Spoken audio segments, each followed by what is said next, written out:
Hey, what's up everyone? Welcome back to my channel. Welcome back to Ian TV. And today we're going to review the Gundam or the Double O Gundam 7 Sword from the Gundam Double O series. So before we start guys, don't forget to like, share, and subscribe here on my channel. It's Ian TV. And also don't forget to hit that notification bell that you can see on this video below. So sit back, relax, and enjoy. Have a nice watching. And here we are. Standing in front of us is the Double O Gundam 7 Sword from the Gundam series Gundam Double O. And as we look at here guys, we have a nice, cool, awesome kit standing in front of us.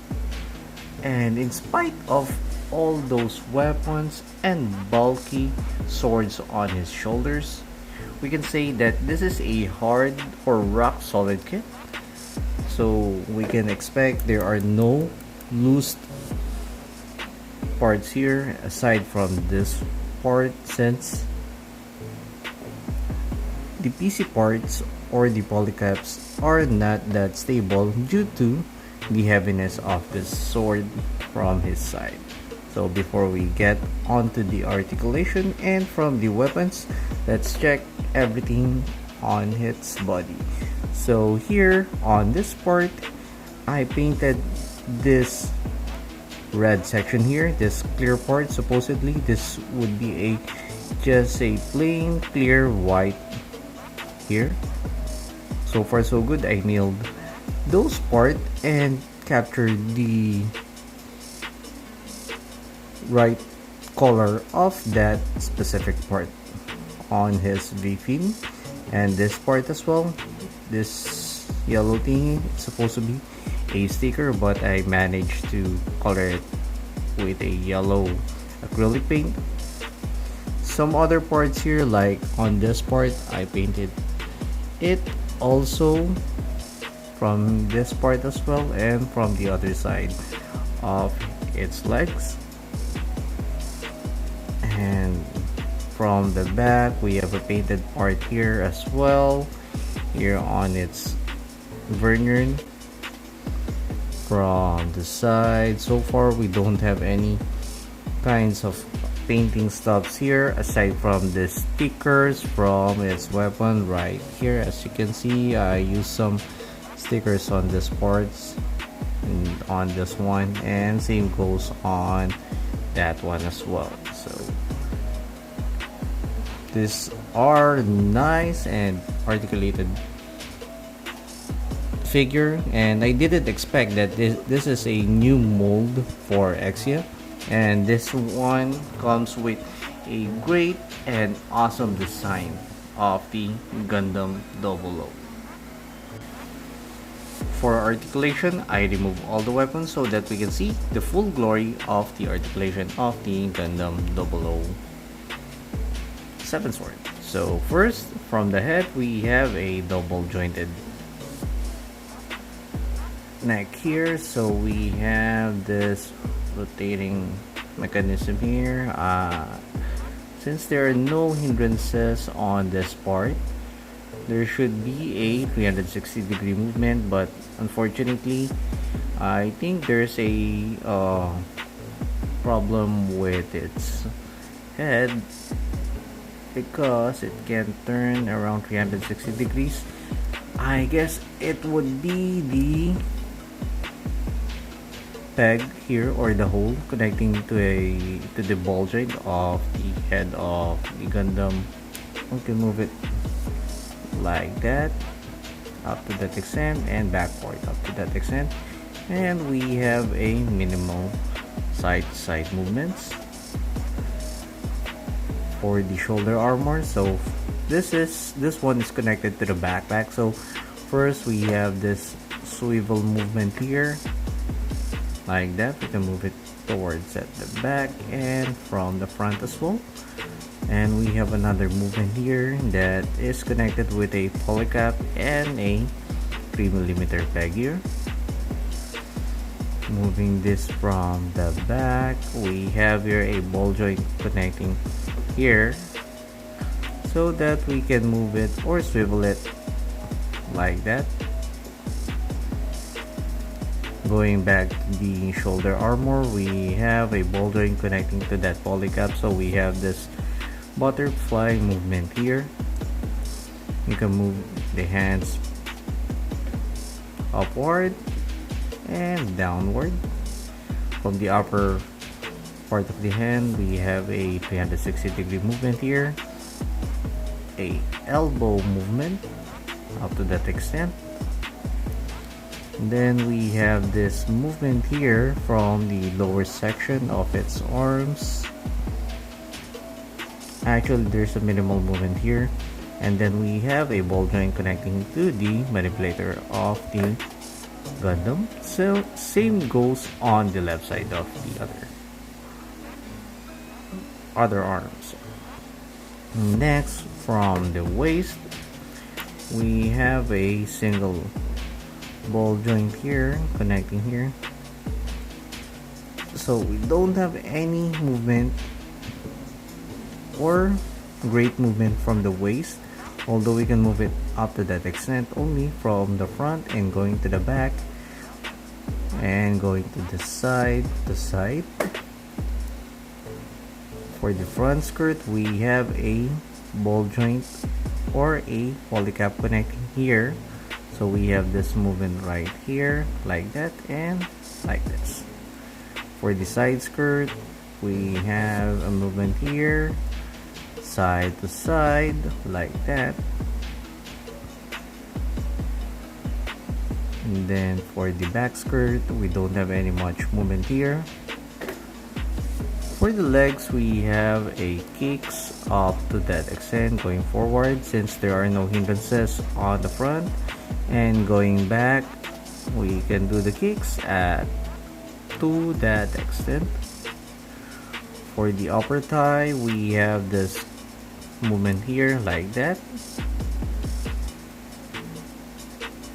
And then for the knee movement, we have double jointed knee here, like this.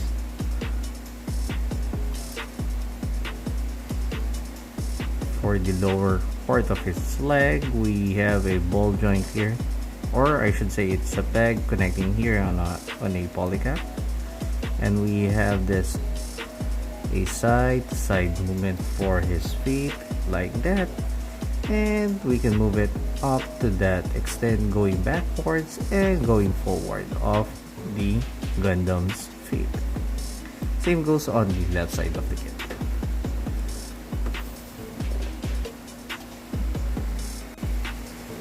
For the weapon and accessories included to this kit, so first we have here the one piece of open palm manipulator, so we can put it here on the right side of its arms.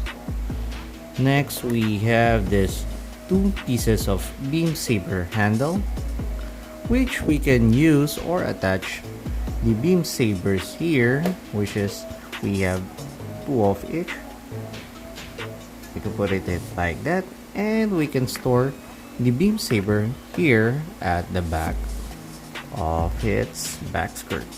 So let's see, like that. And oh, I guess I wrong the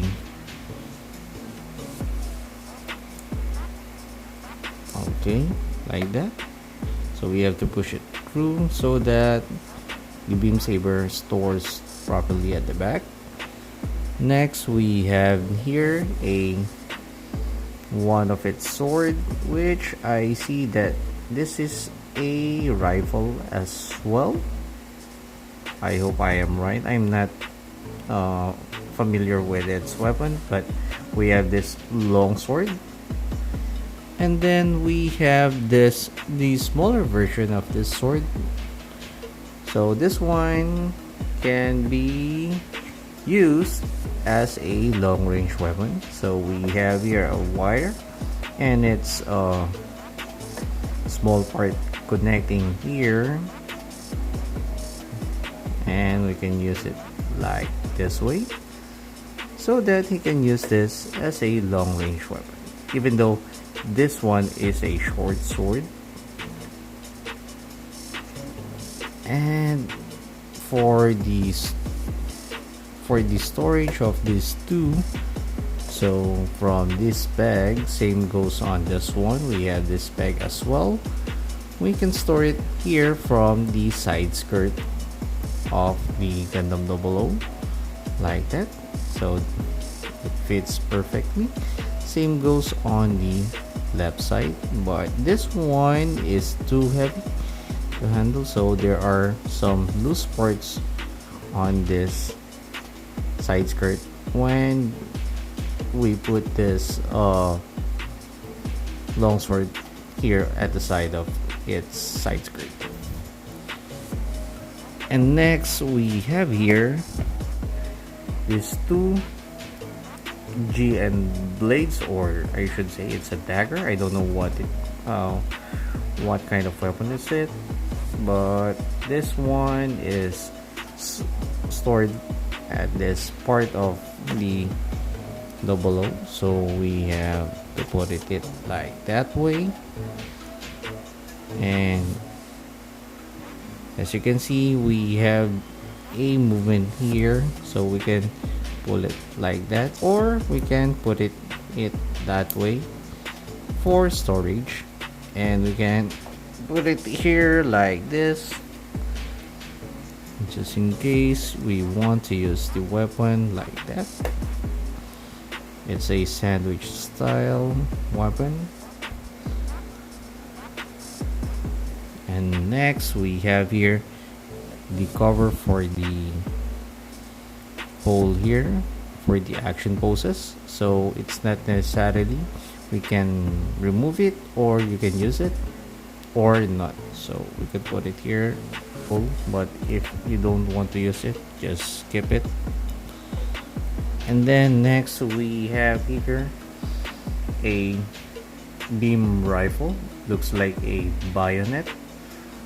So we have a movement here, articulation from this part, and same goes on this handle. So in order to store this one, so from this bag we have a hole here like that, and in case you want to use it, you can put it here, just move the handle that way and put it here.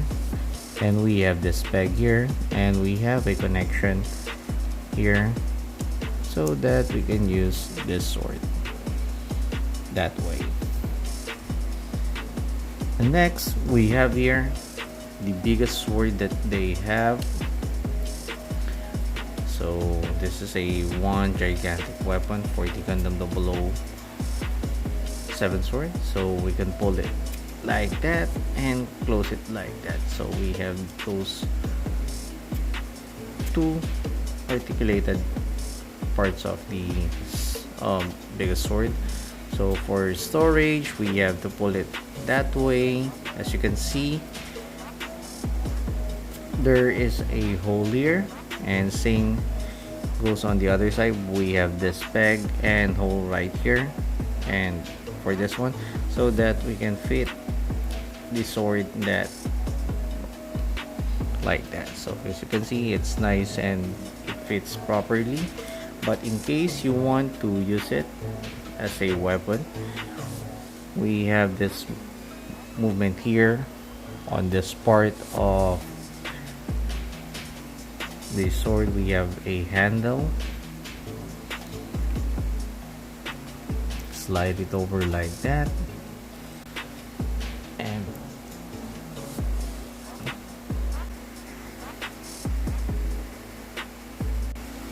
for the height comparison, we have here the Gundam Victory or Victory Gundam. We have the Wing Gundam, the Gundam H1 Normal, and lastly the Gundam Exia. And that's it for review for today, guys. Thank you for watching, and I hope to see you soon on my next video. So for more videos, don't forget to like, share, and subscribe here on my channel, Let's See Any TV, and also don't forget to hit that notification bell that you can see on this video below. So thank you for watching, guys, and see you on my next review. Goodbye.